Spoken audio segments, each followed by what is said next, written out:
ፋዘር ባረፈ በ8ኛ ወር እሷም ድንገተኛ ነገር ተፈጠረ። ምን ተፈጠረ ማለት? አሁን አቶ ደመቀም አንተንም ለመግደል ሙከራዎችን ያደረገ ነው?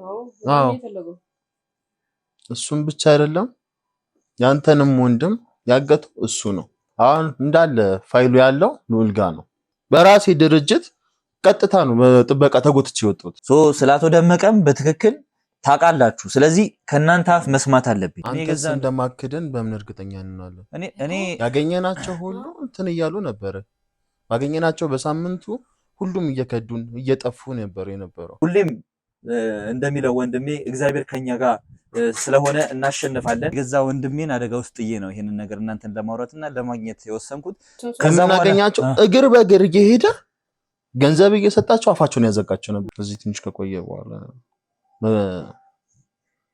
መቆየት አልቻለም። አረፈ።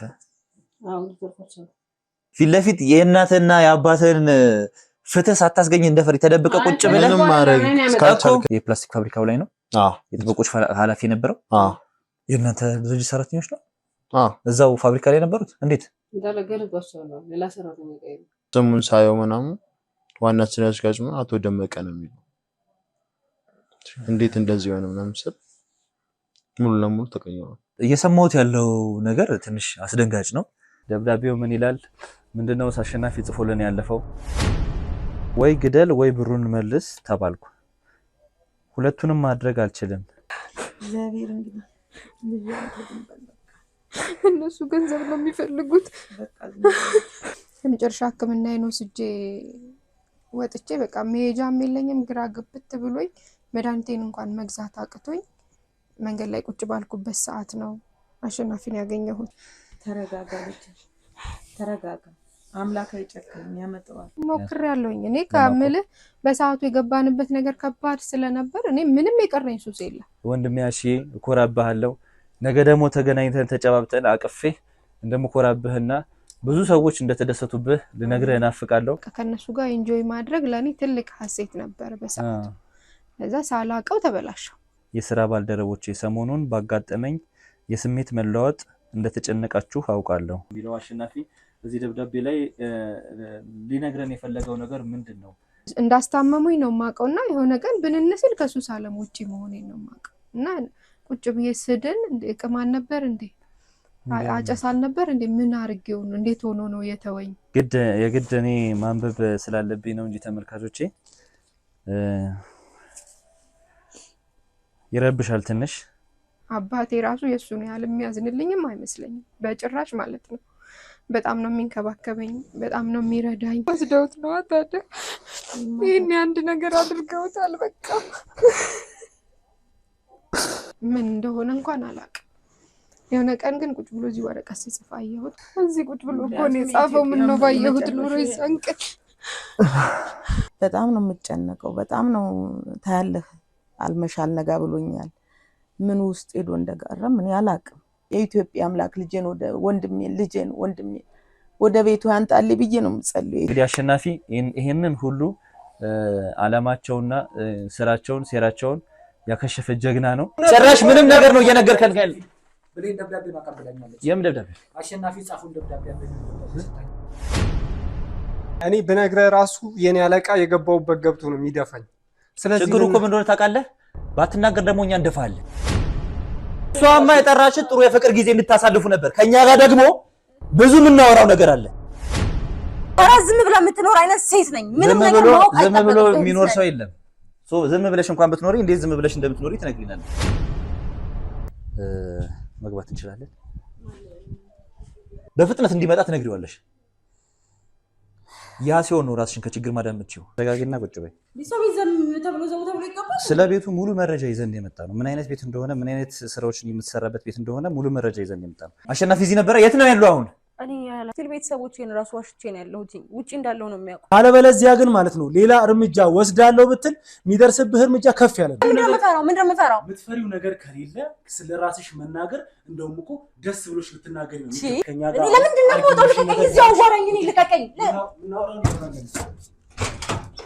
ወንጀለኞች አላቃቸውም ብትይ እያስጠጋሽና እየሰበሰብሽ እንደሆነ ምስክር ሆነን እኛ ራሳችን ክስ ልንመሰረት እንችላለን። ይኸውልሽ ተረጋጊ፣ ተነሽና ቁጭ በይ። ትክክል የመጣውን ሰው ፊቱን አይተሽዋል። ተደብቀው ተሸሽገው ነው የሚገኙት። ሰላም ውድ ተመልካቾቻችን እንደምን አላችሁልኝ? እንደምን ቆያችሁ? በያላችሁበት ሰላሙን መልካሙን ሁሉ እመኝላችኋለሁ። እንግዲህ ዛሬም በሌላ ቪዲዮ ተገናኘን። የአሸናፊን የወንድማችንን ዱካ እየተከተለን ያለበትን ለመፈለግ እንግዲህ ብዙ ጥረቶችን እያደረግን ነው የምንገኙት።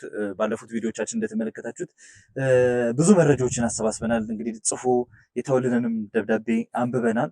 ያንን ደብዳቤ እንግዲህ በመከተል ብዙ ነገሮችን ለማጣራት ሙከራዎችን አድርገን ነበረ። አንዳንድ ዶክመንቶችንም ቤት ውስጥ ያስቀመጣቸው ዶክመንቶችንም ለማየት ሙከራ አድርገን ነበር እና ጥሩ መረጃ አግኝተናል ብዬ አስባለሁ። ዛሬ ስለ ሙሉ ነገሩ እስካሁን ስለተፈጠረው ነገር ሙሉ መረጃ የያዙ አንድ ቤተሰብ አግኝተናል። እንግዲህ በብዙ ፍለጋ ነው ያገኘው። እንግዲህ መጀመሪያ ይህንበት ቤት ላይ አልነበሩም፣ አላገኘናቸውም ነበር። የእነሱን አድራሻ እንግዲህ ለመስጠት ያገኘናቸው ሰዎች ፍጹም ፈቃደኛም አልነበሩም።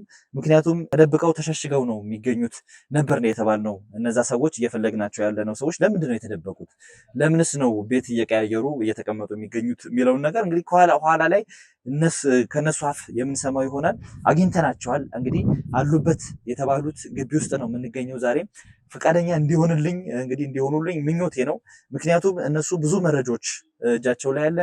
ስለዚህ ሁሉ ነገር ስለ አሸናፊ መጥፋት ይሄ ሁሉ እየደረሰብን ያለው ነገር እንግዲህ እነዚህ ቤተሰቦች ሙሉ መረጃ ያላቸው ቤተሰቦች ናቸውና ከነሱ ብዙ ነገር እንሰማለን ብዬ አስባለሁ። ተመልካቾቻችን እንግዲህ እየሰጣችሁኝ ላላችሁት ድጋፍ ሁሉ እጅግ በጣም አመሰግናለሁ። ሰብስክራይብ እያደረጋችሁ ላላችሁ ቤተሰቦቼ እጅግ በጣም የከበረ ምስጋና አለኝ። ቤተሰብ ያሉናችሁ ሌሎች ተመልካቾች ደግሞ ሰብስክራይብ በማድረግ ቤተሰብ ሁሉ እንግዲህ በ6-5 ቀን ውስጥ 50,000 ሰብስክራይበር እንደርሳለን ብለን እንደ እቅድ ይዘናል።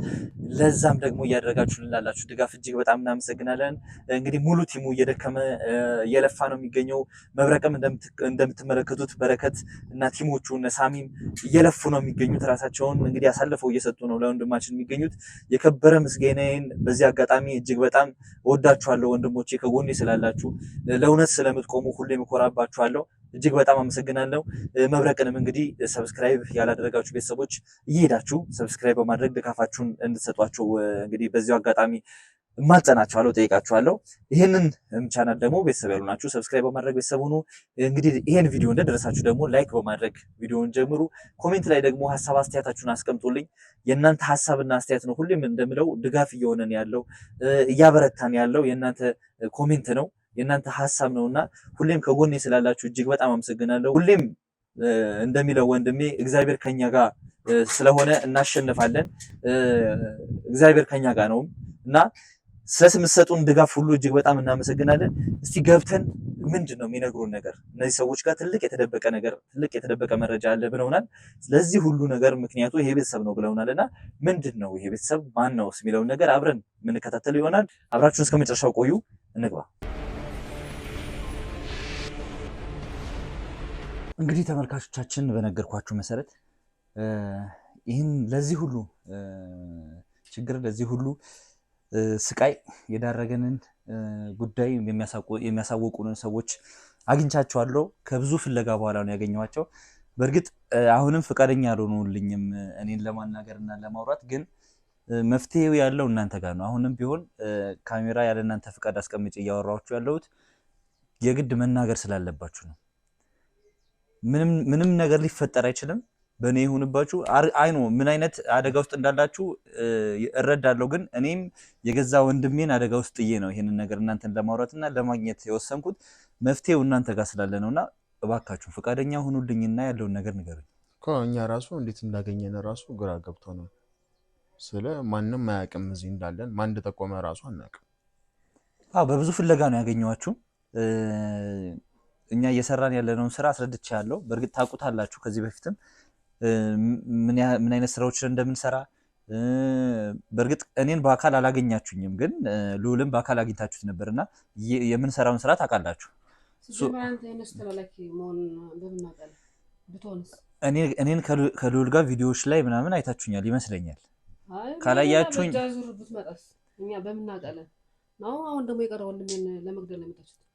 እንደዛ አይደለም። ይኸውልሽ አንተስ እንደማክደን በምን እርግጠኛ እንሆናለን? እኔ ያገኘናቸው ሁሉ እንትን እያሉ ነበር። ባገኘናቸው በሳምንቱ ሁሉም እየከዱን እየጠፉ ነበር የነበረው። ሉልም እንደዛው አደረገ። አሁን አንተንስ እንዴት ነው ልናምነህ የምንችለው እኮ? እንዴት እንመና? አንድ እሱ ብቻ ነው ያገረ ምን ጨረስኩ። ቤተሰብ ሙሉ አልቋል። ስለዚህ ከኛ ምድር የምትፈልጉት ነው። ይኸውልሽ እኔ ልንገርሽ፣ ይኸውልሽ እኔም ቤተሰቤ እኔ መስዋዕት ያደረኩ ወንድሜን በእናንተ ምክንያት ነው ያጣሁት። አሁን እኔ ነበርኩ እንደው መጮህ የነበረብኝ እኔ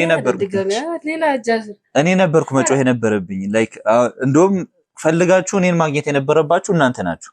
ፈልጊያችሁ ስለመጣው ልታመሰግኑኝ ነው የሚገባው በመጀመሪያ ደረጃ። እኔ አይኑ ምን አይነት ህይወት እያሳለፋችሁ እንደሆነ አውቃለሁ። ምን አይነት የሀዘን ጊዜ እያሳለፋችሁ እንደሆነ አውቃለሁ። ግን ሁለታችን መተባበር አለብን ነው የምላችሁ። እኔ የገዛ ወንድሜን ነው በእናንተ ኬዝ ምክንያት ተወን በቃ። ማንም የማንም እርዳታ ያንን እኮ ነው ያንን እንደማድረግ ነው። አሁን ማስረጃ የለም። አንተ የት ማስረጃ አለ? ማን እንደሆነ ማን ነው ካለ እኮ መታወቂያ የህግ አካላት ከጀርባ ያሉት ሰዎች በሙሉ አሳይቼሻለሁ እኮ አስረድተንሽ ነው የገባነው አይደል? አስረድቻችኋለሁ እኮ እለ ሁሉንም ነገር ደግሞ ታውቁታላችሁ። አሸናፊ በምን አይነት ምክንያት ቪዲዮዎችን መቼም ትከታተላላችሁ አይደል? አሸናፊ በምን ምክንያት እንደተሰወረ በምን ምክንያት በማን እንደተሰወረ ያያችሁት ይመስለኛል። ስለ አቶ ደመቀም በትክክል ታውቃላችሁ። ስለዚህ ከእናንተ አፍ መስማት አለብኝ። አቶ ደመቀ ማን ነው?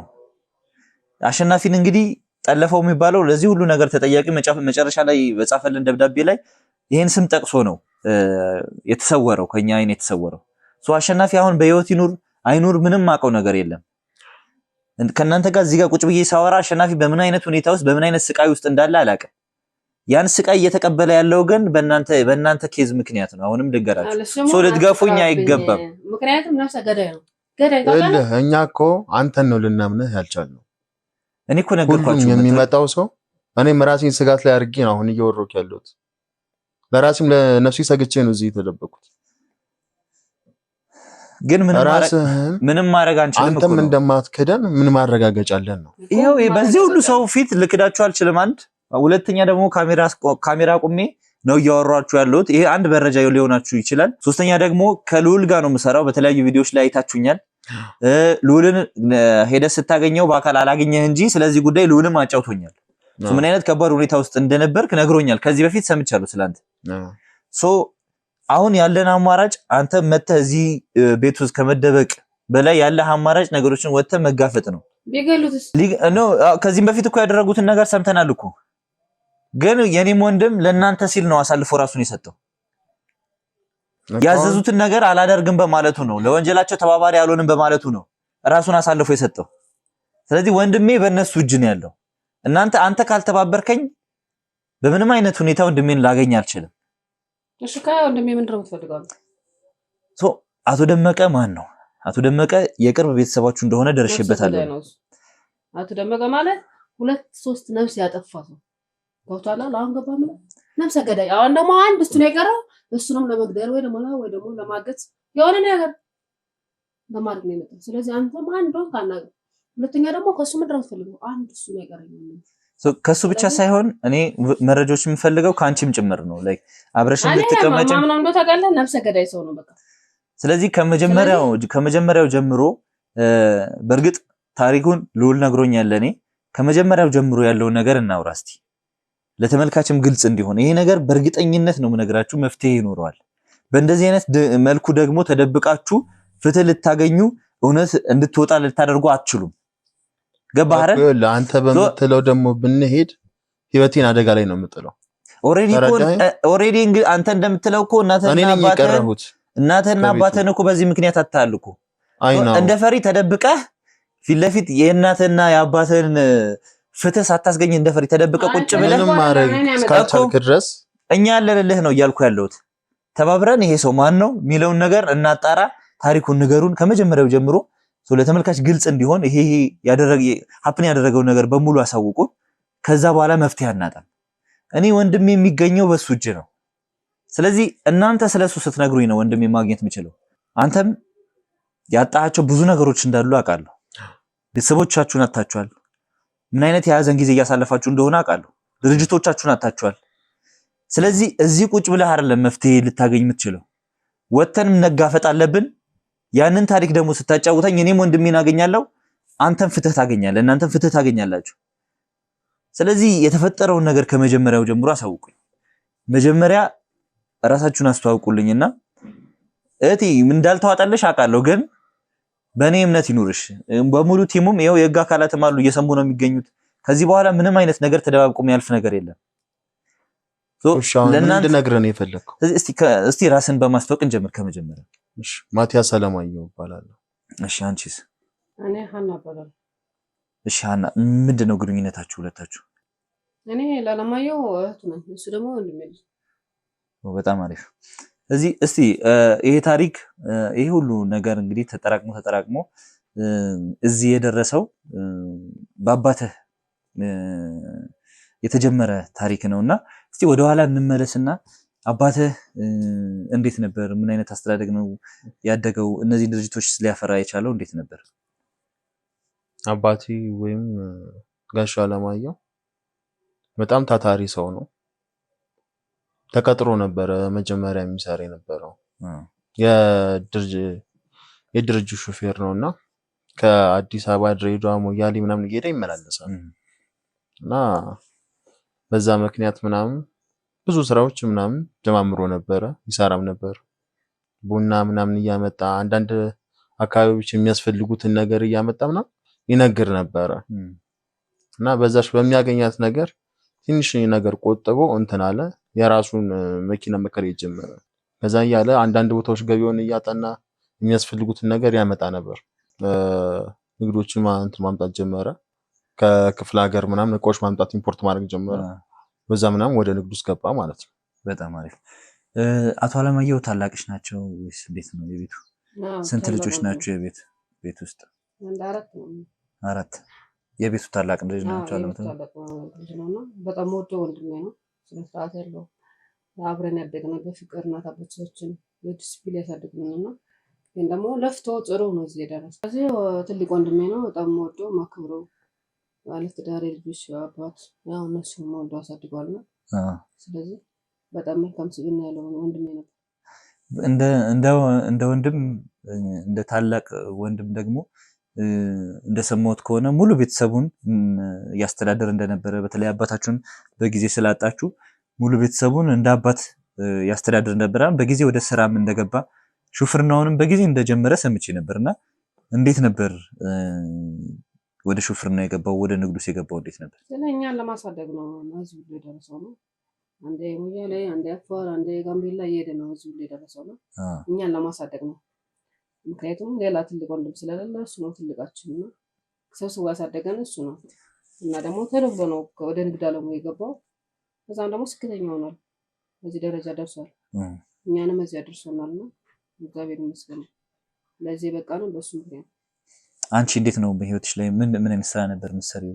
ትምህርትስ እንዴት ነበር? ያለሽበት ሁኔታ ምንድን ነው? ጨርሻለሁ። አስተምሮኛል፣ አስመርቆኛል። ግን አሁን ደግሞ ለራሴ የሆነ ትንሽ ነገር ከፍቶልኝ በራሴ ነው የምንቀሳቀስ ያለው። እግዚአብሔር ይመስገን። እሱ ነው የከፈተልሽ? እሱ ነው የከፈተልኝ እና ደህና ህይወት ነበር። ሌሎች ወንድሞችሽስ የቀሪው ነው የት ነው ያሉት? በምን ዘርፍ ነው ያሉት? ውጭ ነው ያሉት። ኦኬ። አንተስ ለአለማየሁ እናንተ ስንት ልጆች ናችሁ? ስንት ልጆች ነው ያፈራዋል? 3 ነን። እዚህ ሀገር ውስጥ ያለሁት እኔ ነኝ። አንድ ሴትና አንድ ወንድም አለኝ። እነሱም ውጪ ለትምህርት ነው ያሉት። ሰምቻለሁ የጋሽ አለማየሁ ምን አይነት የጠንካራ የስራ ባህል እንደነበረው፣ እናንተን ራሱ ምን ያህል እዚህ አቅም ያለው ሰው ነው፣ ንብረት ያለው ሰው ነውና እናንተ እንኳን ስራዎችን ብር እንዴት እንደሚገኝ ለማስተማር ደሞዝ እየከፈላችሁ የመጀመሪያው ከ18 ዓመት ሲሞላችሁ ደሞዝ እየከፈላችሁ ያሰራችሁ እንደነበር ከአካባቢው ሰው እንግዲህ የሰበሰብነው መረጃ አለ። ምን ያህል ጠንካራ የስራ ልምድ እንዳለውም አይተናልና እንዴት ነው ቀስ በቀስ እንግዲህ ሹፌር እያለ ቀስ በቀስ እቃዎችን ትንንሽ እቃዎችን እያመጣ ወደ ገበያ ወደ አዲስ አበባም ወደ ክልል ከተሞች ምናምን እያመጣ ይሸጥ ነበር። ከዛ በኋላ ደግሞ ይሄንን ነገር ለምን በቋሚነት አልሰራም በሚል መኪኖችን እየተከራየ እጥረት ያለባቸው እቃዎችን ከተማ ላይ የሌሉ እቃዎችን በማጥናት ከከተማ ይወጣና እንግዲህ በዛ መኪና ወደ ከተማው እቃ ጭኖ እንደሚገባ ከዛ በዛ ሀብት ንብረት እያፈራ ትልቅ ደረጃ እንደደረሰ አንዳንድ መረጃዎችን ያሰባሰብን በነበርንበት ሰዓት ሰምተናል። እና እንዴት ነው ከዛ በኋላ የነበረው ህይወት? በመኪና እንግዲህ ተከራይቶ ነበር የሚሰራው እቃዎችን እያመጣ ከአንድ ቦታ ወደ አንድ ቦታ ጥረት ወዳለበት ቦታ በመውሰድ ንግዱን እያስፋፋ መጣ። ከዛ በኋላ እንዴት ነበር ንግዱ ስራው የቀጠለው እንዴት ነበር? ከዛ በኋላ ያው ስራውም እንዳልኩ እየተሳካለት መጣ። ገንዘብም ተጠራቀመለት ምናምን እና ቋሚ ንብረትም ለመያዝ ምናምን ፈልጎ ነበር እና ትልቅ አላማም ነበረው። እስቲ እንዴት ነው ከዛ በኋላ ንግዱ እያደገ እንደመጣ ሰምቻለሁ እና በምን አይነት ሁኔታ ነው እድገት እያሳየ የመጣው? ያው እንዳልኩ ስራ በጣም ይሰራ ነበረ። በጣም የተሳካ ነበረ። ጥሩ ነበር። እጁ ላይ ጥሩ ገንዘብ አገኘ ምናምን። እንደገና ደግሞ ከውጪ ምናምን እቃዎች ያስመጣ ነበረ። ኦኬ ከቻይና ምናምን እቃዎች ያስመጣ ነበር። ያ ንግድ አሁን ትንሽ እቃ እያመጣ ሹፍርና ተቀጥሮ በሚሰራበት ሰዓት ትንሽ እቃ እያመጣ ወደ አንድ ከተማ እያዘዋወረ የሚነግደው ንግድ እቃ ወደ ማስመጣት ተሸጋገረ ማለት ነው። እንዴት ነበር ስሜቱ? እንዴት ነበር የእናትስ ሁኔታ? ምናልባት እንደ አባት የምታየው ሰው በእንደዚህ አይነት ከትንሽ ጀምሮ እድገት ሲያሳይ ያኮራልና እንዴት ነበር ንግዱስ? ደስ ይላል ነበር ማለት ኮርተንበት ነበር። ምክንያቱም ከታች ይዞ ነው የተነሳውና እዚህ ደረጃ ደርሷል። ያመጣል፣ ይወስዳል፣ ይቀይራል ከውጭም ከሀገር ውስጥም እና ደስ የሚል ህይወት ነበር። ከዚህ ደርሷል እና የተሻለ ስራ ሰራለሁ ብሎ ድርጅቱ የከፈተው ማለት ነው። ከዛ በኋላ ወደ ፋብሪካውን ወደ ማቋቋም ገባ ማለት ነው። በቃ ከአክስቶቹና ከአጎቶቹ ጋር እንትን ብሎ እንዴት መነጨ? ከአክስቶቹ ጋርና ከአጎቶቹ ጋር ውጭ ካሉት ከተማከረና የሆነ ቋሚ ንብረት ማፍራት ስለፈለገ ያ በዛ መሰረት ምናምን ደብረ ብርሃን ላይ የፕላስቲክ ፋብሪካ አቋቋሙ ማለት ነው። እና በዛ መንገድ ምናምን ያ ድርጅት አሪፍ ነበረ። ከተማዋ ላይ በጣም አሪፍ በሚባል ሁኔታ የፕላስቲክ ውጤቶችን ነው የሚያመርተው አይደል? የፕላስቲክ ውጤቶችን ነው የሚያመርተው እና ሀገሪቷ ላይ በቃ ኦልሞስት ወደ 80-90% የሚሆነው ያ ፋብሪካ ነው የሚያቀርበው እና በጣም ስኬታማ ነበረ በሰዓቱ ለብዙ ሰዎችም እድል ፈጥረው ነበር። ብዙ ሰራተኞች ለብዙ ሰራተኞች የስራ እድልም እንደፈጠረ አካባቢውም ላይ የሚኖር አንድ ሰው አናግረን እዛ አካባቢ ላይ ስልክ ለመደወል ሞክረን ነበርና በጣም አካባቢው ላይ ታዋቂ የሆነ ድርጅት እንደሆነም ሰምተናል እና በዚህ መጠን ትልቅ ድርጅት መክፈት በጣም የሚያኮራ ነገር ነው። ደስ የሚል ነገር ነው። ምክንያቱም ዋናው ዓላማ የሆነ አካባቢ ላይ የሆነ ስራ ሲሰራ ለአካባቢው ወጣት የስራ እድል መፍጠር፣ ከዛ ባለፈ ደግሞ በዚህ ደረጃ ከትንሽ ቢዝነስ ተነስቶ ደግሞ ሀገሪቷን ኦልሞስት 80% 90% የሚያካልል የፕላስቲክ አቅርቦት ደረጃ ላይ መድረስ ማለት እጅግ በጣም የሚያኮራ ትልቅ ነገር ነውና እንዴት ነበር እናንተ ድርጅቱ ላይ የነበራችሁ ተሳትፎ? በተለይ አንተ እንኳን ድርጅቱ ሲከፈት ይመስለኛል ልጅ ነበርክ እና አንቺ እንዴት ነበር የነበረሽ ተሳትፎ እዛ ድርጅት ላይ? ያው ማለት ብዙም ትኩረት አንሰጠውም። ራሳችን ህይወት ነው የምንኖረውና ለኛ ነው ፎከስ የሚያደርገው። እናንተ ደስተኛ ሆኖ ነው የሚለው እንጂ ገብተን ውስጥ ሪል የምናየው ነገር ገብተን አይተን እናወጣለን። ይሰራል። በጣም ታታሪ ሰራተኛ ነው። በሱ ስር ያለ በጣም ብዙ ሰራተኛ ነው ያለ እና እንደ ሀገር እንደ አንድ ኢትዮጵያዊ በደንብ ይሰራ ነበር። ኢትዮጵያዊ የሚወድ ወንድሜ ነበር። እኛ ደግሞ ገብተን እንወጣለን። ምክንያቱም እኛ የጎደለብንም ነገር የለም። የምንፈልገውን ከሱ እናገኛለን። እኔም የተሻለ ህይወት አለኝ ማለት ሰጥቶኛል፣ ድርጅት ከፍቶልኛል እና ደስተኛ ነበር። ሰዎች በሱ በጣም ደስተኛ ነበሩ። ባለቤቱ፣ ወንድሞችም፣ ውጭ ያሉትም ልጆቹ፣ ጓደኞቹም በጣም ደስተኛ ነበር። እኛም ደስተኛ ነበር። ግን ኦሪል ገብተን ብዙም አናየውም። ውስጥ ድርጅቱ ላይ ብዙም ተሳትፎ አታረጉም። ፍላጎት አልነበረውም ነው ወይስ የእናንተ ፍላጎት አለመኖር? አይ ፍላጎት ሳይሆን ይሆናል አይደለ? እኛ ትንሽ በደንብ እንድናውቅ ነው የምንፈልገው ተምረን ምናምን እና ምክንያቱም እሱ እዛ በጣም እየሰራ ነው። ሰራተኛም ስላለ እኛ ብዙም ፎከስ አልሰጠንም። የራሳችሁን ስራ እንድትሰሩ ነው ፍላጎት ያለው እሱ። አንደኛ ምንም የጎደለብንም ነገር የለም። ሁለተኛ ደግሞ የራሳችን ስራ እየሰራን ስለሆነ ብዙም ጠለቅ ብለን አልገባንም። ለዛ ይመስለኛል ወንድም ተቆጣ። ከዛ በኋላ የነበሩት ነገሮች ብዙ ችግር ውስጥ እንደከተታችሁ እንደ ፋሚሊም እንደ ቤተሰብም ያ ድርጅት የሚያኮራ ቢሆንም ይዞ የመጣው መዘዝ ደግሞ ትልቅ እንደሆነና የእናንተ ቤተሰብ ውስጥ ጥሎ ያለፈው ጠባሳ ትልቅ እንደሆነ ትልቅ ህመም ጥሎባችሁ እንዳለፈ ሰምቻለሁ እና እስቲ ከዛ በኋላ የነበረው ሂደት ምንድን ነው የሚመስለው የሚለውን እንመልከት። ከዛ በኋላ ያው እኔ ፋብሪካው ሲቋቋም ልጅ በሆነው ካደኩኝ በኋላ ግን ሞር እየተመላለስኩ ምናምን ፋብሪካውን ቼክ አደረግ ነበረ። ከዛ ያው በዛ መሀል ብዙም እንትን ባልልም ፋዘር በመሀል እንትን ማለት ጀመረ፣ መታመም ጀመረ ምናምን። ፋዘር በታመመ ጊዜ እንዴት ነው? ቆይ ድንገተኛ ህመም ነበር ወይስ እንዴት ነበር የጀመረው? ድንገተኛ ህመም ነበረ። ብዙም እንትን ሳንለው ምናምን እንደ ድንገት ነው እንትን ያለብን እና በዛን ሰዓት ምናምን ያው ኃላፊነት የነበረብኝ እኔ ነበርኩ እና እንደ ድንገት ደግሞ የአባቴ ጓደኛ ነበረ እና በጣም ሰፖርት ያደረገኝ ነበረ፣ በጣም ያገዘኝ ነበረ። እኔ ብዙም እንትን በማልገኝበት ሰዓት እሱ ነበረ ብዙ እንትኖችን የሚያደርገው የሚያስተካክለው። ያባቱ ጓደኛ ደመቀ፣ አቶ ደመቀ በጣም የልጅነት ጓደኛው ነው። የልጅነት ጓደኛ እንዴት ነበር የነበራቸው ግንኙነት? በእርግጥ ይሄ ስም ለኛ አዲስ አይደለም፣ ከዚህ በፊትም ሰምተናል። የክሩ አባላትም እንግዲህ አሁን ወደ ምን ፈልገው ነጥብ እየመጣን እንደሆነ ተስፋ አደርጋለሁ እና እስቲ አቶ ደመቀና አቶ አለማየሁ የነበራቸው ግንኙነት ምን ይመስላል? ወደ ስራ አብሮ ወደ መስራት ውስጥ እንዴት ገቡ? አቶ ደመቀ ማለት የወንድሜ ቅርብ ጓደኛው ነው። ዘላ አብሮ ያደገ ወንድሜ ወደ በረሃ ሲሄድ አብሮ ተሰብስቦ ነበር እንደረዳት ነው። መኪና ያኔ ሹፌርም እያለ አብሮት የነበረ ሰው አብሮት ነበር ማለት አይጠፋም ከስሩ ማለት ነው። ምክንያቱም እንደ ወንድሙ ነው የሚያየው። በጣም ቤተሰብ ነው። በጣም ቤተሰብ ነበረ። ያኔ ከዛኔ ጀምሮ አቶ ደመቀ ከሹፍርናው ጀምሮ የነበረ ሰው ከሆነ በጣም ፋሚሊ ነው ማለት ነው። ስለ በቃ ለሱ ቀኝ እጁ በለው ድርጅቱን ራሱ ሲቋቋም ምናምን አብሮት ከጎን የነበረ የደስታው ተካፋይ። ከእናንተስ ጋር የነበራችሁ ግንኙነት እንዴት ነበር? ቤት ይመጣ ነበር? ትግባቡ ነበር? በጣም ይመጣል። ቤተሰብ ነው አልኩ። ስለ ከስሩ አይጠፋም። እኛም እንደ ጓደኛ እንደ ባዳ እናየው። ስለ ለዛ ነው ስለ ድርጅቱ ላይ ምናምን ራሱ እንትን ነበረ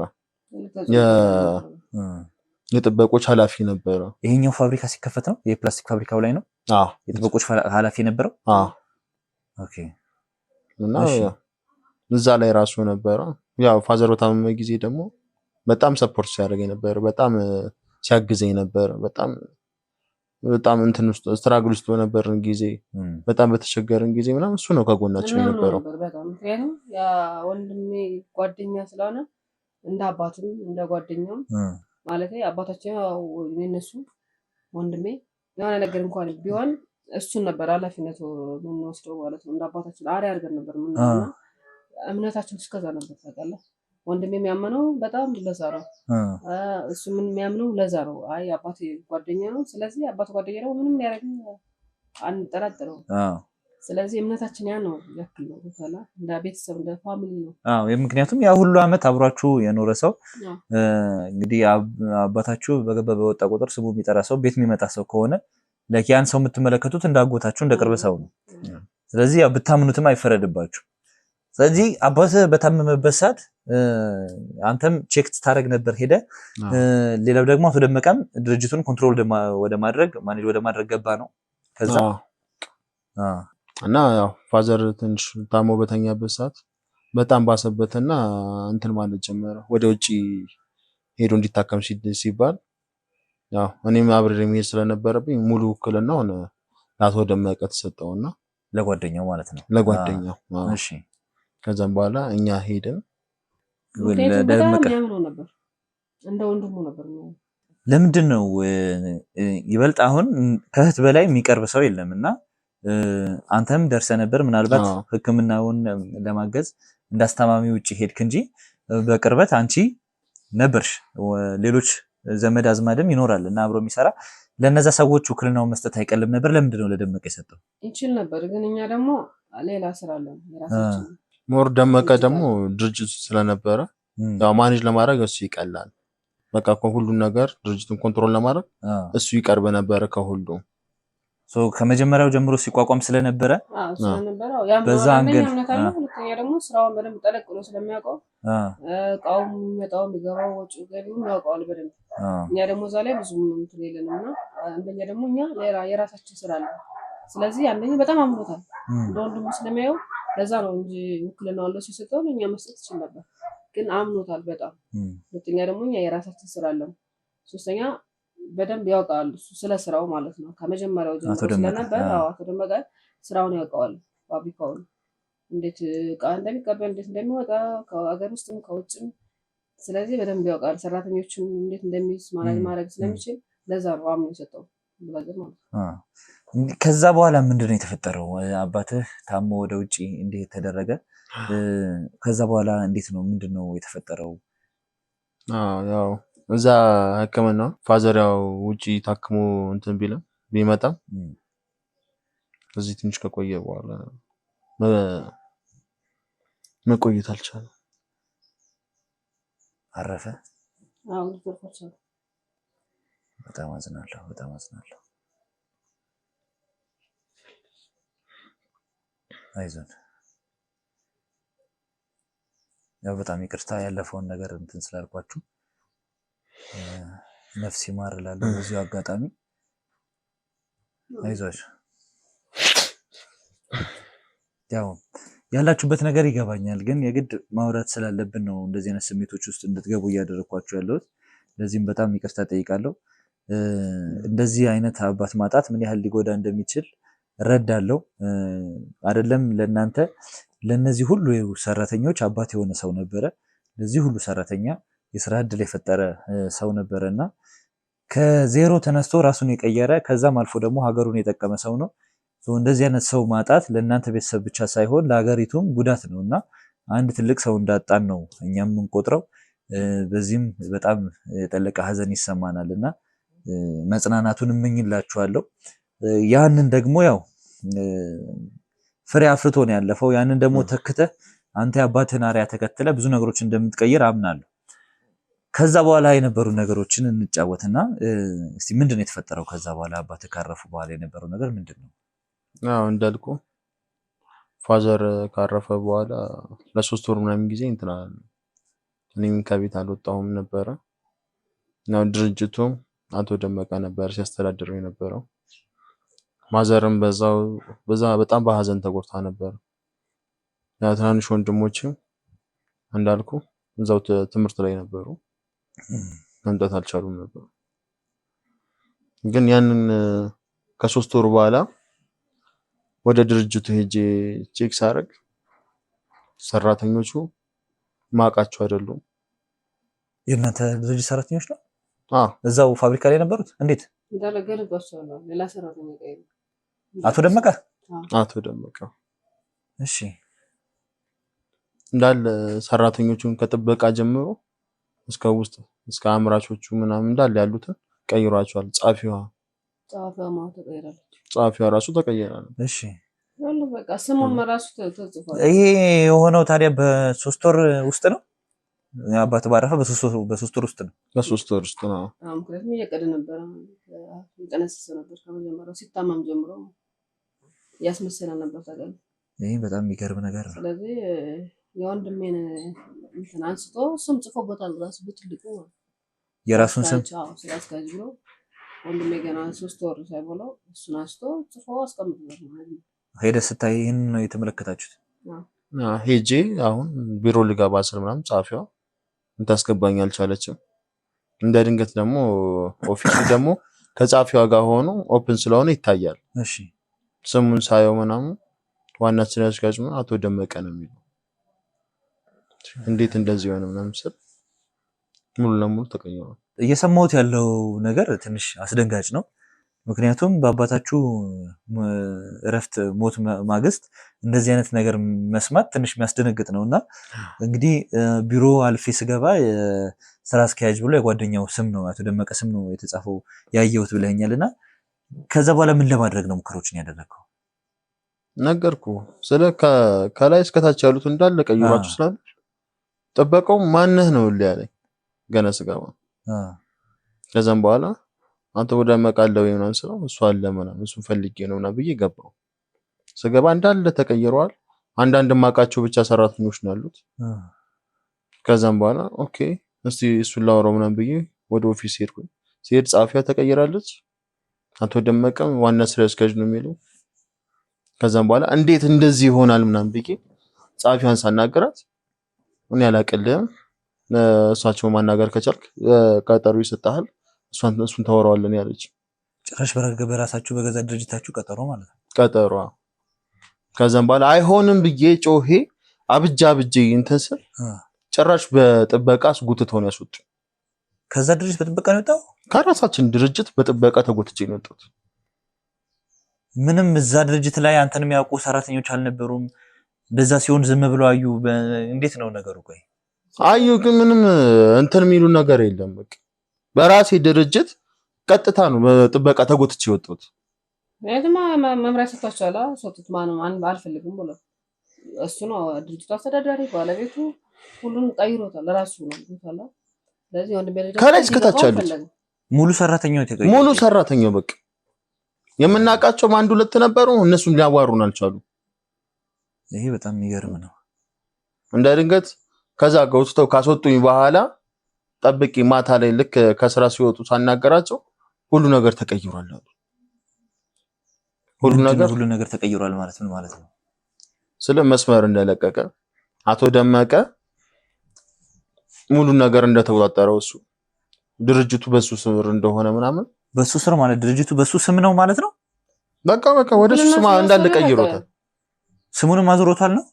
በምን አይነት መንገድ? በ3 ወር ውስጥ እንግዲህ አንድ ድርጅት ለረጅም ዓመት እየተገነባ ለረጅም ዓመታት እንግዲህ ለዚህ ሁሉ ህዝብ የፕላስቲክ ውጤቶችን የሚያቀርብ ድርጅት በ3 ወር ውስጥ ስም ተቀይሮ ሙሉ ሰራተኛ ተቀይሮ እንዴት ሊሆን ይችላል? ገንዘብ አለው። ገንዘብ ስላለው ገንዘብ ይገዛቸው ምን ችግር አለው? ይሄ በጣም የትምብቴ እኮ ገንዘብ ነው አይደል? ፍርድ ቤቱም እና ምሰጣ ገንዘብ ይከፍላል። ጠበቃዎች አልነበሩም? ጠበቃ ወደ ህግ ለመሄድ አልሞከራችሁም? ምን ከዛ በኋላ ምንድነው ያደረጋችሁት እናንተ?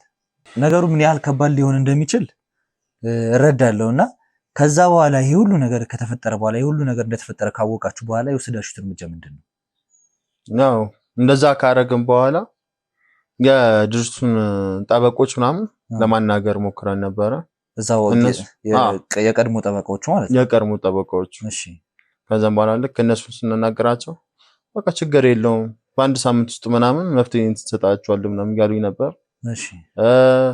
በሰፈር ሽማግሌዎች ምናምን እንደገና እነሱንም ማናገርናቸው ችግር የለውም ይፈታል ምናምን ይሉን ነበረ።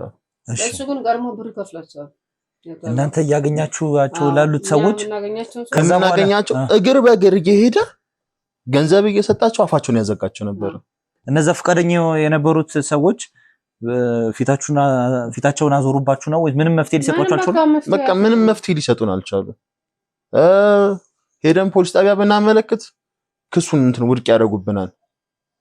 አይመራም ወደ ላይ። እሺ። ጠበቆቹን ሳናናገራቸው በአንድ ሳምንት ውስጥ ምናምን ያልቃል የተባለው በቃ ጉዳይ ቶሎ ይፈጸማል የተባለው እነሱም ያድበስብሱትና ይጠፋሉ። ሽማግሌዎቹም እንደዛው ችግሩ ይፈታል የተባለው ነበር። በሙሉ በቃ ማለት ያቶ አለማየሁ ጓደኞች በእነሱ በቃ ሁሉም ምንድነው የሚያደርገው? ይሄዳል፣ ብር ይከፍላቸዋል፣ ያዘጋዋል ፋይል የሆነ ነገር ይደረጋል። አሁንም እንደዛ ብር ይከፈል አፋቸውን ያዘጋቸዋል፣ ይርቁናል ከኛ ማለት አሁን ማለት የለም ድርጅትም የለም ሰውም የለም። የድሮ ምናቃቸው የወንድም የጓደኞች ራሱ የአባቶቻችን ጓደኞች ድሮ ትላልቅ ሽማግሌዎች አሉ። በእነሱ ውስጥ ጠይቀ ነው እነሱ ራሱ ፊታችን አዝሮብን።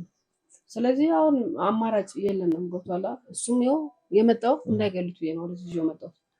ምክንያቱም የፈለጉት ነው እያሳደዱት ነው። ማዘርም በመሀል እሷም በሽማግሌዎች ምናምን ለመጠየቅ እየሞከረች ነበረ። ጠበቆችን እያናገረች ምናምን ነገሩ ለመፍታት እየሞከረች እንዳለ ፋዘር ባረፈ በ8ኛ ወር እሷም ድንገተኛ ነገር ተፈጠረ። ምን ተፈጠረ ማለት በቃ በንዴት በብስጭት ደም ግፊትም ስለነበረባት እናታቸው አዎ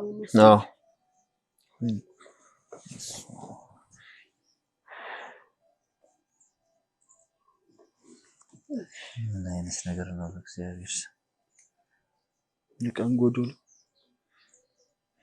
በ8 ወር ልዩነት ማለት ነው። አዎ 8 ወር ልዩነት ማለት ህመም ነበረባት። ምንድነው? በምን አይነት ሁኔታ ነው ሞታ የተገኘችው? ድንገት ነው።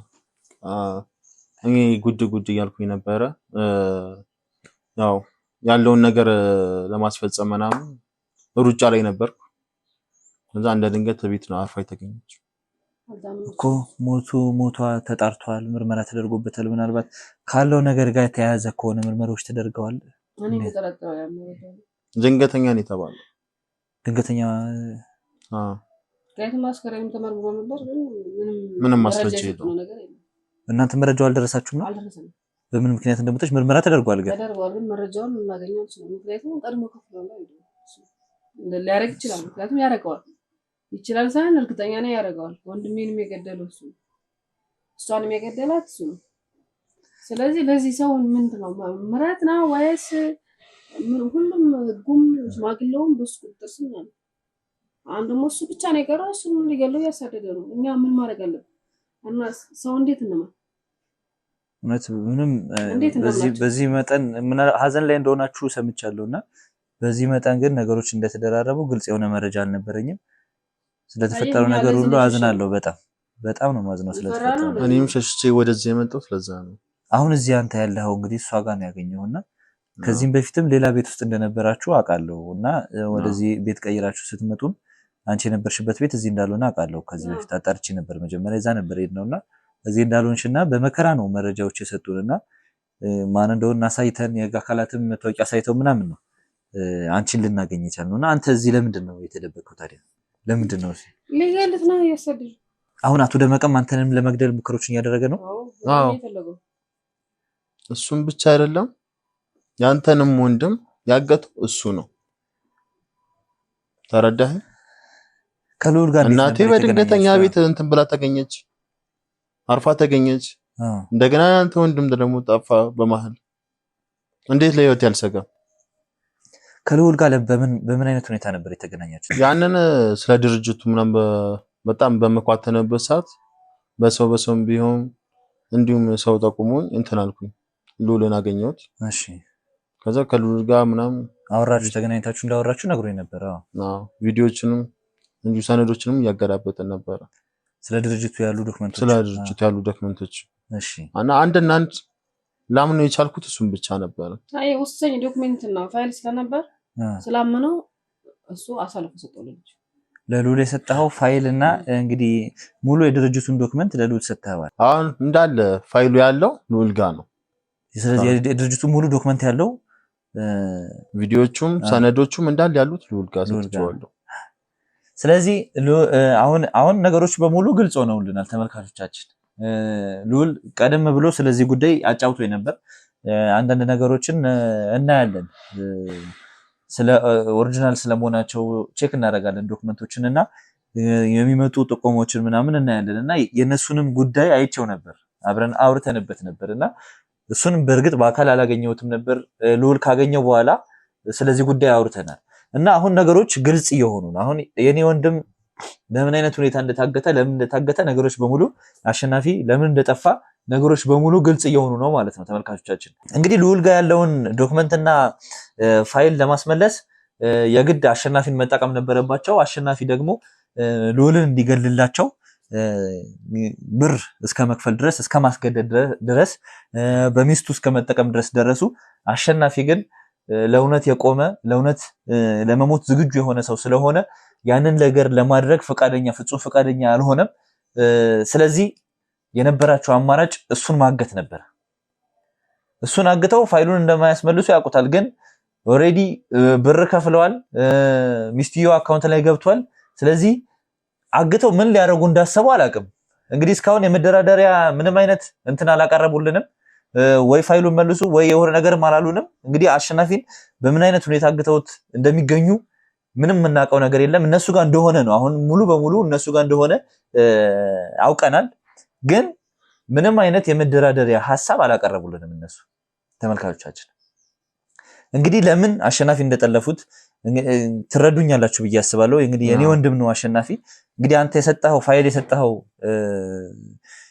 ልዑል ደግሞ የአሸናፊ የሥራ ባልደረባ ነው።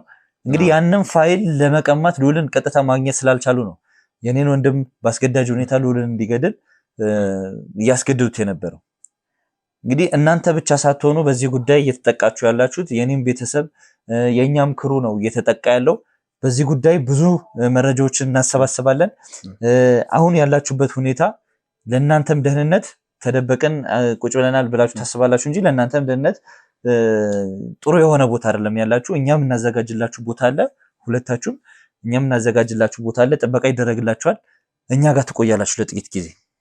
ስለዚህ ያሉትን መረጃዎች በሙሉ ቀሪ መረጃዎችም ካሉ ሌሎች ያልነገራችሁንም ነገር ካለ ሙሉ በሙሉ በደንብ እንጫወታለን። ለዚህ ነገር ደግሞ በትክክል ሳይውል ሳያደር መፍትሄ እንፈልጋለን። ወንጀለኛውን ያዙልን እንፈልገው ነው። ስለዚህ 100% ተመልካቾቻችን ከዚህ ነገር ጀርባ አቶ ደመቀ እጁ አለበት። ይህ ግለሰብ እንግዲህ ትላንትና በገዛ ጓደኛው ረዳትነት ከነበረበት ትንሽ ቦታ ከፍ እንዲል የተደረገ እንዲሰራ እንዲለወጥ የተደረገ ግለሰብ ነው። ግን መጨረሻ ላይ ያጎረሰውን እጅ የነከሰ ወንጀለኛ ሰው ሆኖ አግኝተነዋል።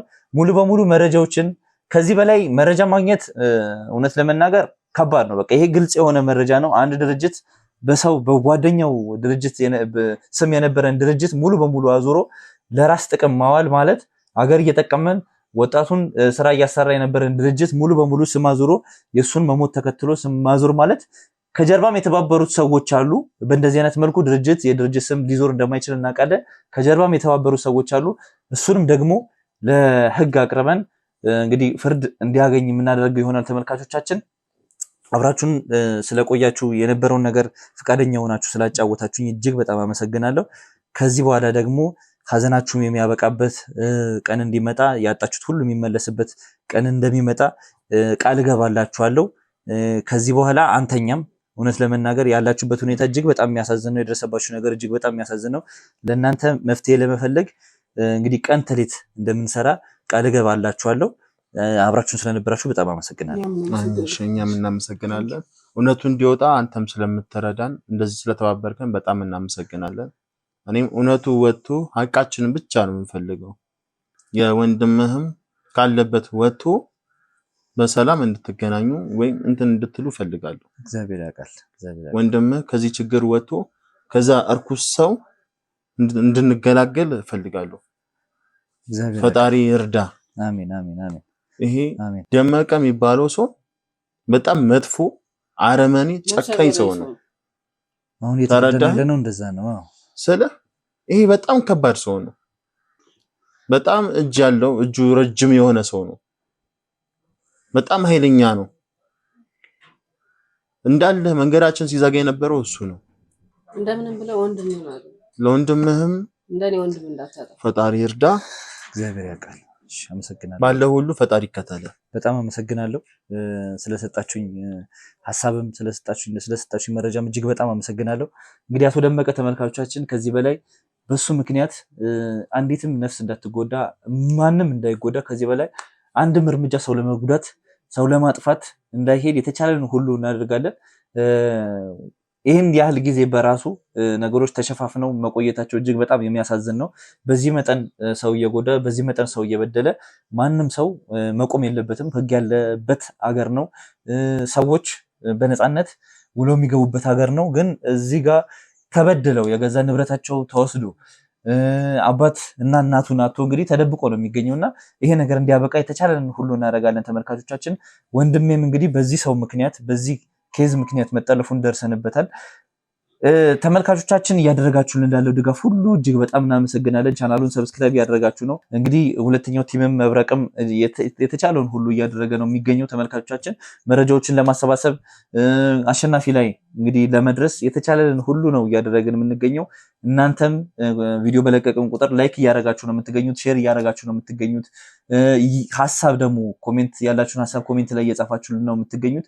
ድጋፋችሁ እጅግ በጣም እያበረታን እጅግ በጣም ኃይል እየሆነን ነው የሚገኘው። ለዚህ ሁሉ እጅግ በጣም እናመሰግናለን። አሁንም ቤተሰብ ያሉናችሁ ተመልካቾቻችን ቻናሉን ሰብስክራይብ በማድረግ ቤተሰብ ሁኑ። በቀጣይ ቪዲዮ እስከምንገናኝ ድረስ መልካም ጊዜ